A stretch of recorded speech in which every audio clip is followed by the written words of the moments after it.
गुरुचं 7 जन्माचं नातं असतं. जीवनात आल्यानंतर पहिले आपले गुरु म्हणजे माता पिता, त्याच्यानंतर प्रत्येक वातावरती पहिला गुरु भेटत असतो. पण गुरु हा मार्गदर्शन करणारा असावा, घर जोडणारा असावा, घर कधी तोडणारा नसावा. काय कारण कसं असतं, गुरु शिष्याचं नातं 7 जन्माचं असतं. गुरुनी मार्गदर्शन द्यायचं असतं. आपलं कुटुंब कसं टिकवायचं, कुटुंब कसं जोडायचं, नाती बहीण समाजकार्य कसं करायचं, हे गुरुच्या माध्यमातून गुरुच्या सामन्यावरून शिष्याने निर्माण करत असतं. कोणतं असं नसतं की आपण गुरुचे नातं तोडायचं किंवा गुरुने कुटुंबामध्ये मध्यस्थी करायची, कुटुंबाची म्हणजे कुटुंबाचं जोडलेलं नातं तोडायचं असं कधी करायचं नसतं गुरुने. बरोबर ना?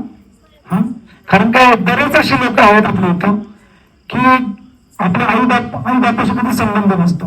पण घरात काय होतं, ठाम एवढं मोठं, हा मांड्याची काळजीला बसवा, आंबेला बसवा, येणारायला बसवा, घरात शिंगार घाला, कवड्याची माळ घाला, हा आणि तिची रोजची मनोभाविक भक्ती करा.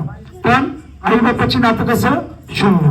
आई बापाला कधी बोलायचं नाही, काय आई बापाशी बोलायचं नाही, आई बापाला कधी फोन करायचा नाही, हा आई बापाला पोजायचं नाही, असं बरेच लोकांचं असतं.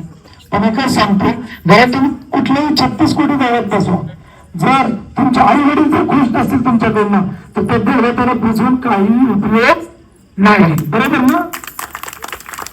कारण तुम्ही एवढं मोठं देवस्थान बसत आहे आणि आपल्या आईला दुःख देत आहे, हे लय चुकीचं आहे. काय त्यामुळं गुरुंनी हे मार्गदर्शन दिलं पाहिजे, काय की तुमच्या फॅमिलीशी, तुमच्या कुटुंबाशी कसं वागायचं, कसं बोलायचं. म्हणजे गुरु फक्त पैशापुरतं आणि कामापुरतं उपयोग नसतो. गुरुचा हा 7 जन्माचा जोडा असतो.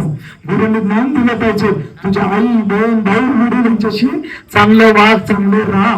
बरोबर नाही? आणि तेच नातं खरं जन्माला जातं. म्हणून जर म्हणतो कावळी बसवा, आंब्याला बसवा, तुम्ही जेवढी मनोभाव पूजा करता ना, तेवढीच पूजा आपल्या आई बापाची पण केली पाहिजे. तरच तुम्हाला हे जन्म प्राप्त होतो. तरच तुम्हाला आई बापामध्ये तुम्हाला मांडाची काळी वेळ दिसेल, आंबा वेळ दिसेल, एडा वेळ दिसेल. तिला पूजून उपयोग आहे. हिला ही खुश तर ही जगदंबा खुश. बरोबर ना? जवळजवळ माझ्या आईला 10 ते 12 वर्ष हा त्रास होत आहे की तिला संचार येतो, पण कार्यक्रम हा कधी तिचा गेनमाळचा घडूनच आला नाही.